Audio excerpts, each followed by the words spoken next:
Welcome back to the Talking SHAYMEN podcast. It is a solo episode tonight. I couldn't manage to get anybody on. It's not a usual preview with an opposition fan. It's not even a match reaction on the Kings Lynn game. We will be going into details on that game.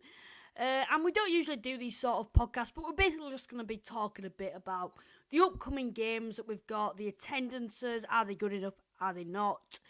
I'm going to be looking back on that Kings Lynn game too, and the Wrexham game, and how many fans we are basically taking away. So, we've lost 2 on the bounce now. I'll start with the previous 2 games. We've lost 2 on the bounce now, and it is getting to the point where we are starting to get a little concerned about possibly not even making the playoffs, never mind going for the title or second or third to have that bye in the playoffs. We're still comfortably in the playoffs with 6 points clear with games in hand on sides below us. However, the form hasn't been great. And this is only over the past week. Our home form has been pretty impressive, but the past 2 away games have not particularly been to the standard that we've seen over the course of the season. So, starting a bit with Wrexham, you've probably heard me on Twitter and Facebook rant about this game, so I'll try not to go into too much detail. Now, the lineups for that game were similar to the Kings Lynn game. There was only one change, I believe. But Luke Summerfield was injured. He'll be out for 3 to 4 weeks, which is a massive blow. We need to get Kieran Green fit. And it is that position, it is that Luke Summerfield, Kieran Green position, that central midfield position, which is basically just the centrepiece of the starting 11, where it makes every other player tick. For example, you get to see the best out of the likes of Kane Spence and Martin Woods next to him, because you've got that experienced box-to-box midfielder in between the other 2 central midfielders who can spray brilliant passes along and also can do the dirty work that is unseen. But yeah, when Summerfield was injured, it did give me that little, oh no, this isn't great, because Kieran Green isn't fully fit yet. He did make an appearance yesterday. I'm hoping to see him at Wheelstone. But when a player in that position, like when Kieran Green was injured earlier on in the season in January, when we had to play Maidenhead and Bournemouth, when he got injured against Maidenhead after 20 minutes, apparently we dropped off and we ended up losing that game. We then went into the Bournemouth game without that central midfielder, without Kieran Green, without that centrepiece of the team, and we played horrible then. We didn't particularly play to the standard that I like to see, and I think the majority of the fans like to see. But then going into the Dagenham game, there probably wasn't too much confidence. Everyone was probably thinking we're going to start dropping off now. However, Luke Summerfield stepped up to the plate and took over from Kieran Green's role in that central midfield. And we managed to win at Dagenham, and we played particularly well. And ever since that game, we've been on it, we've been consistent, we've been getting some good results away at Notts County, getting a good point there, winning games, winning 3 on the bounce at home, winning against the weaker sides in the division as well, like beating Weymouth and beating Barnet. Some good results there where you just need to be winning. And yeah, you start to think before the Dover game, if we can win the next 3 games, we can be in a perfect position. And I think everyone was probably expecting 7 points out of the possible 9. And we managed to get 9, which was very impressive from my point of view. Considering you've got the likes of Bromley and Torquay, who were tough opponents, and we knew that coming to the Shay, you expected to win one of them games, but to win all 3 against Dover, Bromley and Torquay, that is impressive. But then going into the Wrexham game, without that Summerfield role, we did struggle, and you could tell we were bullied off the ball in midfield. There wasn't that experience in midfield, as in with Martin Wood, Jesse's experience, but you didn't have that player who's been playing throughout the season, and he's that centrepiece who can spray passes along. And Wrexham were the better team on the night, and they bullied us off the ball, unfortunately. Going into the Kings Lynn game, though, even without a Luke Summerfield or a Kieran Green, you're still expecting to beat Kings Lynn, because some say they're still in a relegation scrap. I, to be honest, think they were probably already relegated prior to that game, of what I've seen of them over the course of the season. And there was an upset, and things didn't particularly go well for us yesterday. It was on a small pitch. And yeah, there was obviously the penalty decision when we won the penalty and Matty Warburton missed. And on another day, we know Matty Warburton, he probably would have scored that. And then there was the offside decision where Niall Maher shot it was going in, and Billy Waters basically stole the goal from him, but he interfered with play. Billy Waters, and the goal was given offside. Even though the initial shot was actually going in from Niall Maher, Billy Waters basically interfered with play, and then it was given offside. So yeah, that was a little bit of an upset. We put a lot of pressure on them. Going in at half-time, you're thinking, oh, unlucky, it's not going to be our day. And it proved to not be. After 50 minutes or so, Barrett for Kings Lynn scored to take the lead. And then we had to put a lot of pressure on Kings Lynn, which we did. And that was obviously going to leave gaps at the back. And then later on in the game, Goldo Samara got the second for Kings Lynn. And it shows to me how important the Luke Summerfield or the Kieran Green role really is for Halifax. That central midfield positioning makes every other player tick and allows other players to express themselves, really is. Because we've struggled over the past 2 games without him, and it is crucial that we get one of them back inside for that Saturday game, which will probably be Kieran Green, with him making a few appearances on the bench and coming off from the bench against Kings Lynn. But yeah, whatever you say about Kings Lynn with that role, it is unacceptable, and I'm not saying that. I am making excuses with the injuries, etc. But overall, we've been pretty fortunate with injuries over the course of the season. I do think with Jamie Allen being injured, that was a bit of a blow. I think at Wrexham, he would have been that perfect player for us to be playing at Wrexham, and especially even like the Kings Lynn game, that sort of player who can drive at full-backs and basically get you higher up the pitch. But going into this Wealdstone game on Saturday, I don't want to go into too much because I will be doing a preview with a Wealdstone fan on the opposition Q&A on Thursday night, if you want to check that out. It is crucial that we have a player like this and players are playing to the standard that we've seen over the course of the season. I've heard some people over the forums and on Twitter actually state, because I don't know personally, actually state that the players didn't look up for it, didn't want it, and Wild even included that, saying in his report to the Courier on the game on Saturday.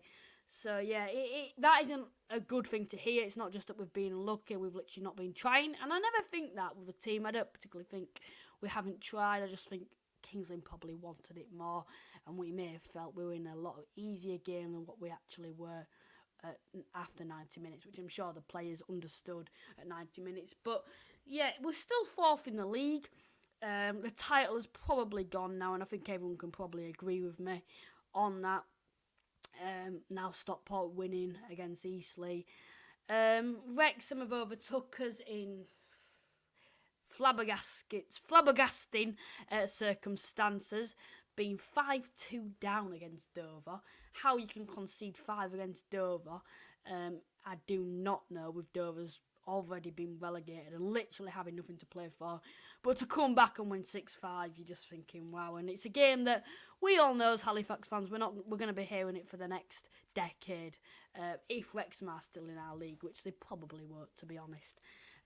But yeah, Wrexham winning wasn't the best, and to win like that, you're just thinking, God. I couldn't believe my eyes that they'd firstly conceded 5 to Dover, but to then come back and win 6-5 with 20 minutes to go. Yeah, fair play to Wrexham. They've got the 3 points. I wouldn't suggest watching BT Sports as highlights, though, for anyone interested, even if you're not a Halifax fan, because they will love to just talk about that game throughout. They'll probably literally, the whole highlight show, 3/4 of the highlight show will be on that Wrexham game. So, yeah, I wouldn't suggest watching this week's highlight show, unfortunately. And there isn't much for us Halifax fans to really watch either, with us losing 2-0. Fair play to all the fans that have gone there. I want to talk a little bit about attendances, so we'll move on to that in a slight while. But talking a bit about the upcoming games then, Wealdstone, Solihull Moors and Woking. Now, prior to that Dover game, when we had 3 home games on the bounce, and we're in the exact same situation now, we had Bromley, Torquay and Dover, not in any particular order that. But going into the next 3 games, I'd probably say 7 points I'd expect. However, I think a lot of fans will be expecting 9. But going into this Wealdstone game on Saturday, it's another perfect game for us to bounce back. Wealdstone not particularly having too much to play for. They're probably safe now, just hanging around that lower mid-table position. that should be a win. I say should, it should be a win on Saturday. And it's at home as well, and our home form has been pretty impressive over the course of the season. So hopefully we can get 3 points against Wealdstone on Saturday. So yeah, I think it just depends on the lineups, to be honest, if Kieran Green's in or not. I think training will be important over this week. It allows the players to have time to reflect on that game now, and be ready for the Wealdstone game. Some may say they have time to dwell on it. I look at it as a positive, having a week off without a Tuesday night game. But yeah, Wealdstone's a must-win game. We know that. I don't want to go into too much about that game because there'll be a preview. Solihull the same. I've got a Solihull Moors fan on Sunday night, so I will announce a schedule for this after this podcast once I've recorded it. So we've got a Solihull fan on for the Tuesday night game next week. So keep your eyes out for that. But yeah, Solihull Moors, that'll be a very tough game with Solihull being on good form. I think it depends how they do on Saturday. I believe they are playing on Saturday as well. One positive with on Saturday for us, if we do beat Wealdstone, we can go above Wrexham, because Wrexham are playing in the FA Trophy, which means they'll have to play catch up with probably a Tuesday night game, playing their alternative league fixture down to playing in the FA Trophy. So Stockport won't be playing either next Saturday. But yeah, Solihull Moors, that should be that has to be. We can't be losing against Solihull Moors at home. If we're wanting to try get that higher playoff position, or even the playoffs, they're playoff rivals. And yeah, I think it depends on the lineups for that game. And then going into Woking, now this is over nearly 2 weeks ago, just under 2 weeks to go. Woking, that's also has to be a win. And if we can get 7 points out of them games, that does set us up nicely for Altrincham, where you'd expect us to win away from home. And then there's also Chesterfield and Southend, when there's a little less pressure on like Chesterfield and Southend, with them being quite tough opponents too. Yeah, it is going to be a tough end to the season. It usually is. Sides somehow near the bottom, because they're fighting for relegation, always seem to play well. It can also go other ways with mid-table sides not needing to play for anything. But then it could go the other way, where they have no pressure on them, unlike us, who are in a playoff chase, trying to secure a place in the playoffs at this moment in time. Yeah, it looks like the title has gone. I am repeating myself here, but yeah, that's a little disappointing now. I think we looked at Stockport's form, and they keep winning, and we're starting to drop off slightly. And it has been quite a poor week for me personally, when I'm looking at some of the results that we've got on other sides, other playoff contenders have also got, and even the title with Stockport. Chesterfield, they drew to Notts County yesterday, which was a good result, I feel, for us, because it means Notts County can't go above us now. And we can still go above Chesterfield, so we can still try get that third or second place if we do win games in hand against Chesterfield. I think they're a point above us, but if we do win against Wealdstone, we will go above them, depending on how they do against Grimsby. That more or less wraps up like the upcoming games and the previous games. Now I want to talk a little bit about attendances now. Now I think I mentioned this slightly in that Wrexham preview, that basically just totally went wrong last Sunday with the Wrexham fan not being able to join me. Talking a bit about attendances then. I think it is a little annoying when you're looking at some of the attendances that we are getting at home. 2,000 standard, and we see that some fans see that as a good attendance, getting 2,000, just scraping over 2,000. We look at some of the attendances we've got at the previous home games. Torquay at home, there were 2,100 there. Torquay adding basically an extra 200 on. I believe they were just below 2,000 Halifax fans there for that game. So yeah, standard, I'd probably say. I wouldn't say it's a particularly poor attendance. I wouldn't say it's particularly great. Dover at home, 1,800, quite poor. And then Bromley on that Tuesday night, with club initiatives even made, dropping it down to £15. Season ticket holders of other clubs for tenner, 1,600 there on a Tuesday night. No, that's just not acceptable, and I think you can all probably agree with me on this. Now, I don't want to talk too much about this, because it is quite a negative thing to talk about. But when you're looking at the way we are playing at this moment in time, the attendances over the course of the season haven't been good enough. Usually what happens is what I think all the fans are thinking is start the season, no one knows what to expect, so the standard 15 to 2,000 fans will probably be there at the start of the season. And then when international breaks happen, you might get a few more. And then if we seem to be doing well like we are doing, you'd be thinking, certain games coming up, like that game at Grimsby at home, Bromley at home, you'd be expecting 2,500 there. And we haven't managed to hit that record yet, just based on just home attendances this season, not including away fans coming to the Shay. So it is a little disappointing that we haven't. And I think the saying is that where were all the fans that went to Wembley? We took 10,000 to Wembley and we can't even get 2,000 at home. I think that's what everyone's getting frustrated about, and Halifax is quite a big town, but we all know that there's too many people in this town who would rather support Huddersfield, who are also local, Bradford or Leeds. And then you've got your particular glory supporters who, armchair supporters, a better word, who support like Man United, Man City, Liverpool. So yeah, it is hard to attract other people when you put that into perspective.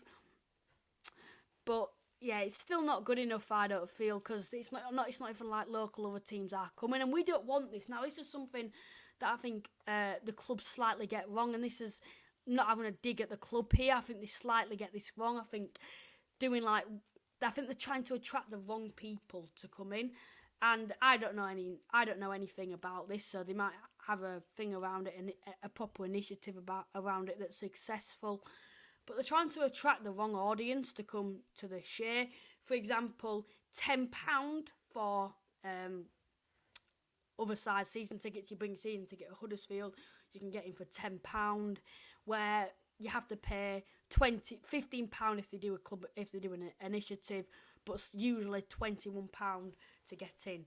So they're basically trying to attract Huddersfield and Bradford and Leeds fans more than they're trying to attract general other fans and families to try get involved. Now, this is something that I would suggest possibly bringing in. Possibly do mid-season tickets. Now, not mid-season tickets, possibly like, for example, we've got 3 home games coming up, do it for £50. Each game's £21 usually, so you'd be saving yourself basically £13 for fans of not getting season tickets to come to the Shay, just for £50. It only costs you £50, and you'll be able to come to the Shay for the next 3 home games without having to pay £21 each week and having to pay £63. So yeah, I think that'd be a good suggestion to possibly do, and maybe even keep the initiative for other season ticket holders of other clubs. However, I don't think that makes a difference to the attendance. We saw that against Bromley. Something I did respect that the club actually announced how many people from other clubs actually came. We only got 97, I believe. 97 people from other clubs came and watched us. So it showed that having initiatives on didn't particularly work. And I want to see the club try attract other fans. Sorry for that door. I want to try attract people of other fans to come to the Shay. Possibly attract families who haven't never really been interested in football. I think something they used to do back in like the 80s. So I wasn't even born now. Back in the 80s when I was born, and not when I was born, when back in the 80s, what they used to do at Halifax is they used to go around schools offering free tickets to people who want to go. And the reason that people didn't particularly go and watch Huddersfield and Bradford, this is what my great uncles told me, is because Halifax has always been a friendly family club, where Huddersfield back in the 80s and Bradford back in the 80s and Leeds back in the 80s was pretty violent, so you didn't particularly want young kids coming to watch, football violence and football hooliganism, where Halifax was always a safe club to come and watch your football. And we sort of want that reputation now, where we can attract young people to come in for the future, to come and watch at Halifax. And it's something that I would love to see, because I'm wanting to see, as I get older, more and more people getting involved with the club, getting that atmosphere going and getting a more packed out South Stand. And I think this is the perfect opportunity to introduce these initiatives that I've suggested here. And I'm sure other people will have even better initiatives, and hopefully the club can do something for the upcoming games. based on like away attendances, I think it's pretty good from our point of view to say the amount that we're getting at home are actually going to away games. Kings and I have no idea how many went. People have suggested 150, some are saying 200, some are saying 130, so I can't really give you an estimated figure on that. Going away to Dagenham, we took 163 there, which is, I feel, is quite good to say. I'd say 1,800 usual standard Halifax fans, 163 have gone to Dagenham and made a lot of noise for that game, so that's pretty impressive. We've got Southend coming up, I'm sure we'll take a lot there. Chesterfield, we took 800 to just under 800 there. But then we always let ourselves down with like these, like Wrexham away, we only took 220 there, and I think there were a lot of things against us with it being on BT Sport, with it being that ticketing system where you had to go after the game. You couldn't go on the day and go to the ticket office at Wrexham. Not that I've heard of. Apparently there were rumours that they were doing that, but I don't think any Halifax fans knew about it. And I expected probably that when you look at what the initiatives that they actually did Wrexham to try bring people in. And yeah, 220. I don't think it's good enough. I think other people have different opinions. I think under them circumstances I would have expected 300, but fair play to the ones who'd gone. We made a lot of noise, and I'm sure when you're looking at upcoming games like Altrincham away, we could be taking possibly even 1,000 to Altrincham because it's not that far. I am getting a little over-exaggerated now, giving these sort of away attendances out, but you never know. And Stockport away last game of the season, we should be taking a lot there. Southend I'd expect probably 200 to go, with it being quite a nice place to go on holiday, and it's also a nice stadium, a new stadium, and a big game. I know I'm going. I know a lot of the lads who don't usually go to long distance away games are going. So yeah, that should be a good away day coming up too. So I'm just hoping we can take a fair few to these away games. But it's more home attendances that I'm bothered about, and trying to attract new people to come to the Shay. And hopefully we can over the course of the next few games, with some of the games coming up that we do have. I think that more or less wraps up the podcast. I'd just like to say we are going to try to do the Sunday podcast pre-recorded a little more often. I also got a special episode coming out during this week with interviewing the youth team coach Gavin Atherton about the youth team's under-19 cup final appearance coming up, and talking about the youth team and their progression in general. So please keep an eye out for that. That will be out probably on Tuesday night or Wednesday. There'll be more news nearer the time. We'll have our opposition Q&A preview on Thursday with a Wheelstone fan from a Wheelstone podcast, and then Solihull Moors opposition Q&A on Sunday with a Solihull Moors commentator. And yeah, we should hopefully get someone on for that working game as well coming up. Thank you to everyone that's watched today's podcast. Please leave a like and subscribe. It is most appreciated. It is just myself tonight. Subscribing shows me that everyone enjoys the podcast. Liking shows that you also enjoy the podcast. Turning the notification bell means you do not miss an upload. And leave a comment below your thoughts on the podcast, if it does allow you, because YouTube, still at me almost being 15, thinks I'm under the age of 13. But a rant about that is for another day. You've probably heard enough of my voice now, so I will leave you to it. Enjoy your Sunday, or whenever you are watching this episode of the Talking SHAYMEN podcast. And for now, I will see you guys later. Cheers.